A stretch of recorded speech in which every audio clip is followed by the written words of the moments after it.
నన్ను తరచుగా అడిగే ప్రశ్న, ఈ రోబోటిక్ సర్జరీ చాలా కాస్ట్లీ కదా, మరి మేము ఎలా చేయించుకోవాలి అని అడుగుతారండి.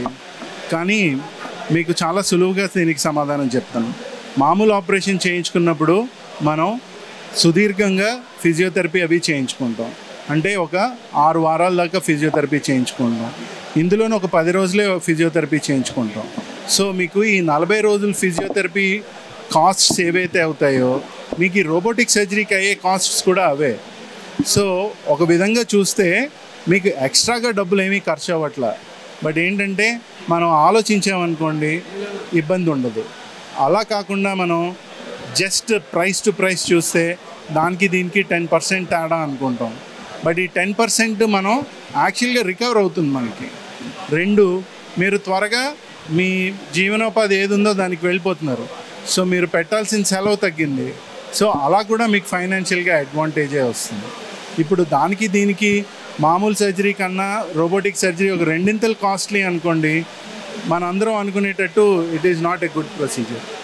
ఇంకొకటి చెప్తాను, ఈ రోబోటిక్స్ బోగస్ పనిచేయవు అని కొంతమంది కమెంట్ చేస్తూ ఉంటారు. అది వాళ్ళ స్వంత అభిప్రాయం. నేను దాని గురించి కమెంట్ చేయను. నేను ఎప్పుడూ అమెరికాకి వెళ్ళలేదండి. నేను ఇక్కడే ఉండి అమెరికా లేదు అసలు బాగోదుట, అది అందరూ ముష్టి దేశంట, అదంతా ఎడారేట అని నేను అన్నాను అనుకోండి, అది ఎంత అవివేకమో. రోబోటిక్ సర్జరీ చేయకుండా రోబోటిక్స్ పనికిరావు అనడం కూడా అంతే అవివేకం ఉంటుంది. అలాగే ఇంకొకటి కూడా చెప్తాను, ఈ రోబోటిక్ సర్జరీస్ ఇవన్నీ ఇందాక చెప్పినట్టు లైఫ్ స్టైల్ మోడిఫికేషన్. అంటే to enhance your life, to have a better quality of life ఈ సర్జరీస్ అన్నీ చేయించుకుంటాం. So robotic surgeries are safe and it is going to be the future. నా చిన్నప్పుడు అపెండిసెక్టమీ వచ్చింది అంటే ఓపెన్ సర్జరీ అయ్యేది. అలాంటిది ఇప్పుడు ఎవరైనా ఓపెన్ సర్జరీ చేయించుకుంటారు అంటే ఎవరు చేయించుకొని కూడా చేయించుకోవట్లేదు. సో అలాగే కొన్ని ఏళ్ళకి రోబోటిక్ సర్జరీ కూడా నార్మ్ అవుతుంది. ఎప్పుడైతే ఎక్కువ మంది రోబోటిక్ సర్జరీస్ చేయించుకుంటున్నారో, ఎప్పుడైతే ఎక్కువ మంది రోబోటిక్స్ టెక్నాలజీస్ వాడుతున్నారో ఆటోమేటిక్గా కాస్ట్స్ అన్నీ తగ్గుతూనే వస్తాయి. ఒకప్పుడు గవర్నమెంట్ స్కీమ్స్లో ఈ జాయింట్ రీప్లేస్మెంట్స్ ఉండేవి కాదు, మెల్లిగా హిప్ రీప్లేస్మెంట్ అనేది వచ్చింది. అలాగే కొన్నాళ్ళు అయ్యేసరికి ఎప్పుడైతే అవును ఇది మంచి టెక్నాలజీ అని కన్విన్స్ అవుతారో అప్పుడు డెఫినెట్గా అన్ని గవర్నమెంట్ స్కీమ్స్లో ఇవన్నీ గ్యారంటీ అకామిడేట్ అవుతాయనే నా నమ్మకం అండి. లోపల మన మోకాలు గుజ్జు కూడా అలాగే చాలా పలుచగా లేతగా ఉంటుందండి. మనం మామూలుగా అందరికీ ఉండేది ఇదే, మోకాలు అరిగిపోవడం, గుజ్జు తరిగిపోవడం అని చాలాసార్లు వింటూ ఉంటాం. ఈ గుజ్జు తరిగిపోవడం, మోకాలు అరిగిపోవడం అంటే ఏంటంటే కొబ్బరిలో ఉన్నది డ్యామేజ్ అవుతుంది. డ్యామేజ్ అయ్యి ఆ కింద ఉండే ఎముక ఎక్స్పోజ్ అవుతుంది. ఎప్పుడైతే ఎముక రాసుకోవడం మొదలు పెడతాయో అప్పుడే మనకి ఈ కాలు నొప్పి రావడం ఇవన్నీ జరుగుతుంది. జనరల్గా నొప్పి చాలానే అందరూ ఓర్చుకోవడానికి ప్రయత్నిస్తారు. కానీ క్రమేపీ ఏమిటవుతుందంటే ఈ పక్కన ఉండే కండరాలు ఇది సాగిపోవడం మొదలెడతాయి. ఎప్పుడైతే ఒక పక్క బోన్ డ్యామేజ్ ఎక్కువ అవుతుందో అప్పుడు ఈ ఎముక ఇలాంటి వాలిపోవడం మొదలెడతాయి. ఒక పక్క కండరాలు సాగిపోతాయి. కండరాలు సాగిపోవడం వల్ల ఏంటవుతుందంటే నడిచే ప్రతి అడుగులోనూ మనకి ఇబ్బంది కలుగుతూ ఉంటుంది. మనకి ఈజీగా అర్థం అవ్వాలంటే అందరూ చిన్నప్పుడు హవాయి చెప్పులతో నడిచాం కదా, హవాయి చెప్పు తెగిపోయింది అనుకోండి ఎలా నడుస్తాం? కాలు ఈడుస్తూ నడవాలి, పడిపోతామేమో చిన్న భయం ఉంటుంది. అదే ఆ హవాయి చెప్పు తెగిపోయిన దాంట్లో ఒక చిన్న ముందు ఉందనుకోండి ఎంత ఇబ్బందిగా ఉంటుందో ఈ గ్రేడ్ 3, గ్రేడ్ 4 ఆస్టియోఆర్థరైటిస్లో వాళ్ళు అదే ఇబ్బంది పడుతూ ఉంటారు. సో ఆపరేషన్ ఎందుకు చేయించుకోవాలంటే నొప్పి కోసం కాదు. నొప్పి కోసం మాత్రలు వేసుకోవచ్చు, ఇంజెక్షన్ తీసుకోవచ్చు, రకరకాలు చేయొచ్చు.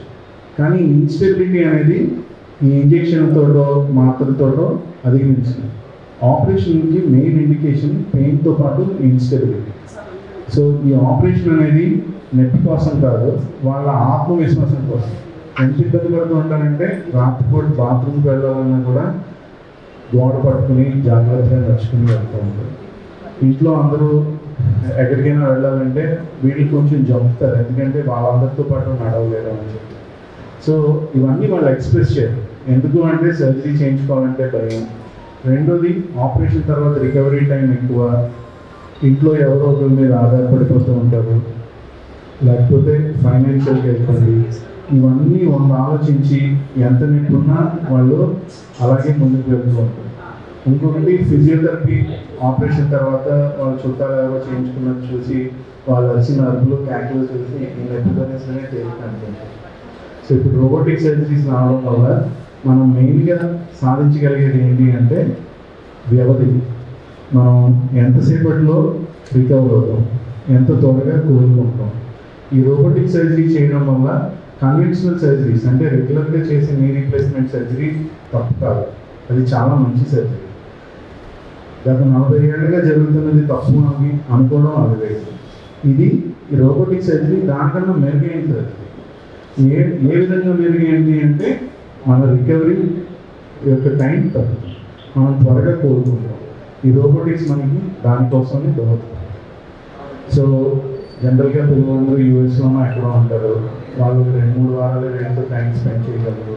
ఈ లోపల వాళ్ళ అమ్మగారు రికవర్ అయ్యి వంట చేసి సమ్మర్లో అయితే ఆవకాయ పెట్టి పంపిస్తే హ్యాపీగా వెళ్తారు. సో ఈ రోబోటిక్ సర్జరీ చేయించుకునేది దానికోసం. ఎందుకు ఫాస్ట్గా రికవర్ అవుతారంటే చుట్టుపక్కల ఉండే కండరాలు వాటన్నిటి మీద డిసెక్షన్ తక్కువ ఉంటుంది, సర్జికల్ డ్యామేజ్ తక్కువ ఉంటుంది. అలాగే ఈ రోబోటిక్స్ దేనికి హెల్ప్ చేస్తాయంటే దే టైలర్ ఫిట్. ఇప్పుడు మనం ఒక టైలర్డ్ సూట్ వేసుకున్నాం అనుకోండి, మంచి టైలర్డ్ షర్ట్ వేసుకున్నాం అనుకోండి, ఆర్ మనం చెప్పులు బాగా పెద్ద సైజ్ చెప్పు వేసుకున్నా ఇబ్బంది పడతాం, చిన్న సైజ్ చెప్పు వేసుకున్నా ఇబ్బంది పడతాం. కరెక్ట్గా మనకి ఫిట్ అయ్యే సైజ్ వేసుకుంటేనే కంఫర్టబుల్గా నడవగలం. ఈ రోబోటిక్ సర్జరీ మనకి అక్కడ హెల్ప్ చేస్తుంది. It means our surgery tailor made to each and every patient. ప్రతి పేషెంట్కి వాళ్ళ అనాటమీకి అనుగుణంగా మనం సరైన రీతిలో ఆ ఇంప్లాంట్ని పెట్టడానికి దానికి హెల్ప్ చేస్తాం. సో అలాగా మనకి రోబోటిక్ సర్జరీస్ హెల్ప్ఫుల్గా ఉంటాయి. దానివల్ల వచ్చే ఉపయోగం. సో మనం ఒక ప్రొసీజర్ని చాలా ఎక్కువ ఖర్చు పెట్టి దానివల్ల మనకి వచ్చే రిజల్ట్ తక్కువ అనుకోండి, అది జనాలు యాక్సెప్ట్ చేయరు. సో మనం ఎంత ప్రమోట్ చేసినా, అడ్వర్టైజ్మెంట్ ఇచ్చినా, హోర్డింగ్ ఇచ్చినా ఫైనల్గా అవుట్కమ్ లేదనుకోండి, కాస్ట్ ఎఫిషియెంట్ కాదనుకోండి వాడు. సో ఈ కన్వెన్షనల్ నీ సర్జరీస్ మనకు సునాయాసంగా అర్థం అవ్వాలంటే 2020లో ఐఫోన్ అనుకోండి, ఇప్పుడు ఈ రోబోటిక్ సర్జరీ 2024లో ఐఫోన్. 2020లో ఐఫోన్ ఏమి చదువుతుంది కాదు, అందులో మెమరీ తక్కువ, సెక్యూరిటీ ఎన్హాన్స్మెంట్స్ ఇప్పుడు ఎక్కువ ఉన్నాయి. So we are having a better technology now to use. So ఎందుకు ఇవన్నీ మనం వాడాలి అంటే బేసిక్లీ 3 కారణాలు. Short term, long term. Short టర్మ్లో పెయిన్ తక్కువ, రెగ్యులర్ సర్జరీ కన్నా రోబోటిక్ సర్జరీలోని మనం తక్కువ పెయిన్ కిల్లర్స్ వాడతాం, రికవరీ టైం ఫాస్ట్గా ఉంటుంది. యావరేజ్గా 3వ రోజు ఇంటికి వెళ్ళిపోవచ్చు. ఇంటికి వెళ్ళేటప్పుడు మెట్లు ఉంటే మెట్లెక్కి వెళ్ళవచ్చు, ఇబ్బంది లేదు. And more importantly physiotherapy conventionally చేయించుకుంటే ఒక 6 వారాలు 9 వారాలు చేయించుకోవాల్సి వస్తుంది. ఇందులోనైతే ఒక 3 వారాల కన్నా ఎక్కువ చేయించుకుంటారు. మాకు చుట్టాలు ఉన్నారండి, వాళ్ళు 10 రోజులే ఫిజియోథెరపీ చేయించుకున్నారు మామూలుగా అంటే కరెక్టే. కొంతమంది పేషెంట్స్ ఉంటారు అవుట్లేయర్స్, అందరూ యావరేజ్గా ఎంత టైంలో రికవర్ అవుతున్నారు అన్నదే మనకు. సో యావరేజ్గా ఒక 4 to 6 వీక్స్ రికవరీ టైం అందులో ఉంటే ఇందులో ఒక 2 to 3 weeks time. So first pain తగ్గుతుంది, సెకండ్ మనకి రికవరీ టైం తక్కువ. ఎంత గొప్ప ఇంప్లాంట్ వేసినా ఫైనల్గా ఫిజియోథెరపీ చేయకపోతే నీ రీప్లేస్మెంట్ సర్జరీ ఉపయోగం లేదు. ఈ సర్జరీ ఎందుకు చేయించుకుంటారు? జస్ట్ నెక్ తగ్గడానికి కాదు కదా, ప్రీవియస్ యాక్టివిటీ లెవెల్స్ అన్నీ చేసుకోవాలి. ఇదివరకు ఎంత యాక్టివ్గా ఉండేవారో వాళ్ళ ఆ ప్రీవియస్ యాక్టివిటీ లెవెల్స్ అంటే వాళ్ళు తీర్థయాత్రకి వెళ్ళగలగాలి, వాళ్ళ పిల్లలు అమెరికాలో ఉంటే అమెరికా ట్రావెల్ చేయగలగాలి. ఈ పనులన్నీ చేయడానికి ఈ ఆపరేషన్ చేయించుకునేది. ఇది life style modification surgeries. So ఇప్పుడు హార్ట్ అటాక్ వచ్చింది అనుకోండి, అది లైఫ్ థ్రెటనింగ్, కంపల్సరీ చేయించుకోకపోతే నెక్స్ట్ డే మనం ఉండము అన్నది. ఈ మోకాలు మార్పిడి అనేది అలాంటిది కాదు, it is a life style enhancement surgery. So ఇవన్నీ కంఫర్ట్ కోసం చేయించుకునేది, బెటర్ క్వాలిటీ ఆఫ్ లైఫ్ కోసం చేయించుకునేది. అందుకని వీటిలోని రికవరీ ఫాస్ట్గా ఉండదు. పేషెంట్స్ నెట్ లేకుండా రికవర్ అవ్వగలరు. సో దానికోసం అని చెప్పి రోబోటిక్స్ మళ్ళీ హెల్ప్ చేస్తాయి. లాంగ్ టర్మ్ ఇస్ థియరిటికల్, అది అవును కాదో మనకి ఇంకా తెలియదు. యావరేజ్గా ఒక 15 ఏళ్ళ నుంచి 25 ఏళ్ళ దాకా మనం కన్వెన్షనల్ని చేస్తే సర్వైవల్ ఉంటుంది అంటారు. బట్ రోబోటిక్ సర్జరీ చేయడం వల్ల 25 ఏళ్ళ కన్నా ఎక్కువ కాలం మన్నుతుంది అన్నది ఒక థియరిటికల్ అడ్వాంటేజ్. బట్ ఆ 25 ఏళ్ళు అయితే కానీ మనం అది నిర్ధారించాం. మనం దాన్ని బేసిస్ కింద పెట్టుకుని సర్జరీ చేయకూడదు.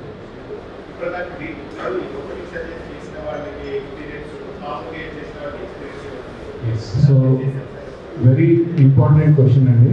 ఇవాళ మనం డేటా లేకుండా ఏది మాట్లాడకూడదు. పేషెంట్ రిపోర్టెడ్ అవుట్కమ్ మెజర్స్ అని ఉంటాయండి, PROMs. సో ఇది మేము it is an ongoing project, మేము అది రీసెర్చ్ చేస్తున్నాం. ఇప్పటిదాకా మేము ఒక 180 రోబోటిక్ నీ సర్జరీస్ చేసాం. We are very close to 200. అలాగే కన్వెన్షనల్ సర్జరీస్ ఇది వర్క్ చేసిన వాళ్ళు. సో షార్ట్ టర్మ్ ఇద్దరిది డేటా చూసాం. ఎలాగ కంపేర్ చేస్తాం? You cannot compare apples with oranges. So ఈ PROMs అనేది ఒక కొలమాన కింద తీసుకున్నారు. ప్రతి పేషెంట్కి ఆక్స్ఫర్డ్ నీ స్కోర్ అనే ఒక స్కోరింగ్ సిస్టమ్ ఉంటుంది.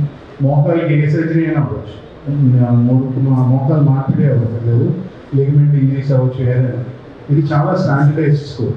మీరు నెట్లో చూడవచ్చు, ఆక్స్ఫర్డ్ నీ స్కోర్స్ గురించి వస్తాయి.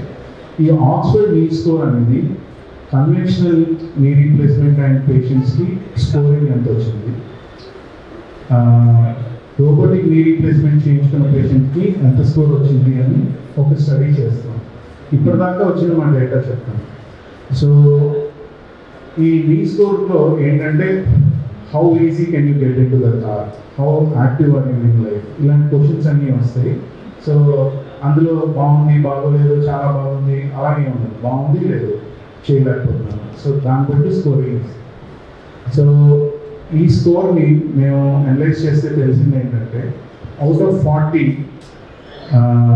కన్వెన్షనల్ నీ పేషెంట్స్కి by the end of 1 year, అంటే కన్వెన్షనల్ నీ రీప్లేస్మెంట్ చేయించుకున్న పేషెంట్కి 1 year దగ్గర స్కోర్ 28 వస్తే, ఈ రోబోటిక్ నీ రీప్లేస్మెంట్స్ చేయించుకున్న వాళ్ళకి 32 by the end of 3 months.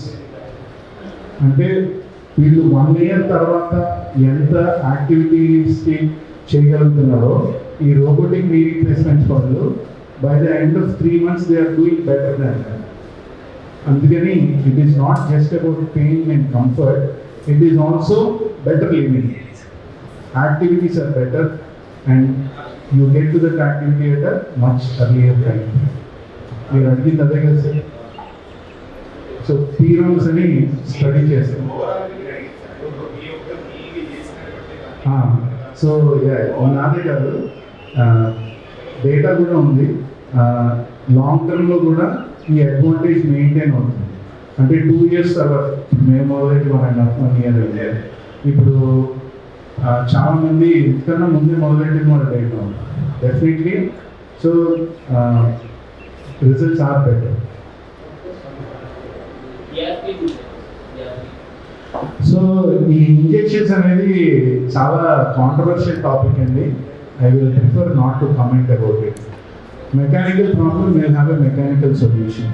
మనకి గోడలోని ఏమో ఎంత ఇందాక నేను చెప్పినట్టే సార్, మన హవాయి చెప్పులోని ముళ్ళు ఉంది, ముళ్ళు తీస్తామా నొప్పి మాత్రం వేసుకుంటామా?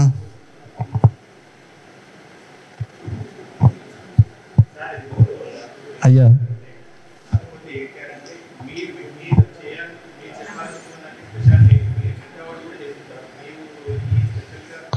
ఈ ఆపరేషన్ ఇప్పటిదాకా there is no published evidence that this surgery has been performed before ప్రపంచవ్యాప్తంగా. అట్లీస్ట్ ఇప్పుడు మనకి తెలిసేది ఎలాగా, ఎక్కడో ఒక చోట మీడియాలో వస్తేనో లేకపోతే లిటరేచర్లో పబ్లిష్ అవుతాయి. అంటే మాకు అకాడమిక్ జర్నల్స్ ఉంటాయి, అకాడమిక్ జర్నల్స్లో కేస్ రిపోర్ట్స్ అని వస్తాయి, రేర్ కేసెస్. సో ఆ రేర్ కేస్ రిపోర్ట్స్లో ఇప్పటిదాకా ఇది లేదు. సో మాకు తెలిసినంత వరకు at least communicated literature this is the first time. మీరు చూస్తే మీకే అర్థం అవుతుంది.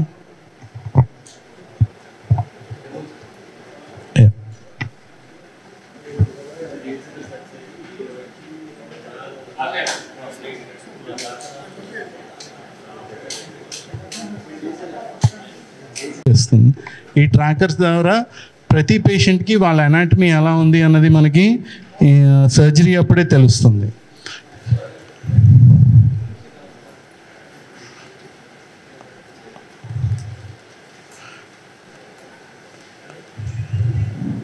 సో నెక్స్ట్ డే రికవర్ అవుతారా అని అడిగారు కదండి.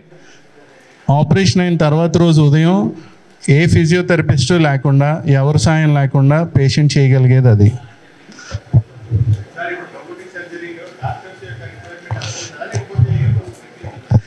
దేవుడి దయ వల్ల ఇంకా అంత అడ్వాన్స్ అవ్వలేదు, మేమే సర్జరీలు చేస్తున్నాం.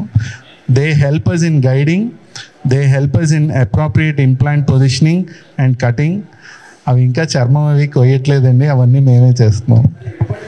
సార్ మీకు ఒకటి చెప్తా సార్, రోబోటిక్స్, ఆర్టిఫిషియల్ ఇంటెలిజెన్స్ వీటన్నిటి గురించి అంటే కొంచెం డీవియేట్ అవుతాం, కానీ చిన్న ఇది చెప్తా. ఏమంటే మళ్ళీ రిలీజియస్గా నన్ను కోట్ చేయకండి, జస్ట్ ఎగ్జాంపుల్కి అని చెప్తున్నాను. మనందరికీ చాలామంది రాక్షసులు చిన్నప్పటి నుంచి వాళ్ళ కథలు వింటూనే ఉన్నాం. వాళ్ళకి అన్ని శక్తులు ఎక్కడి నుంచి వచ్చాయి? వాళ్ళు ఏవో తపస్సులో మంత్రాలో ఏదో చేసి. సో వాళ్ళందరికీ అన్ని అతీత శక్తులు ఉన్నా వాళ్ళు రాక్షసులుగా ఎందుకు మిగిలేరు? వాళ్ళ ఆలోచన చెడ్డ ఆలోచన కాబట్టి. సో మన దగ్గర ఒక శక్తి ఉంటే మనం మంచి అయిపోం. Robotics is a tool, it is a technology.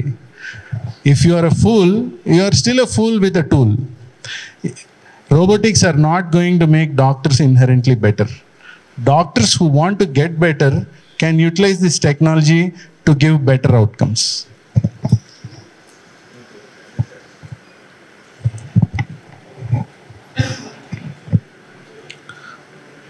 ఏం సార్ తప్పు చెప్పానా?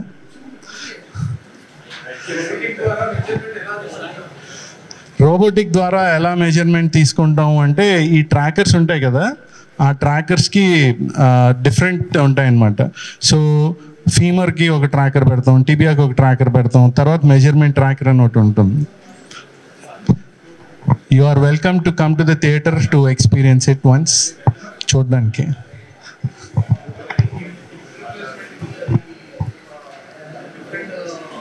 యా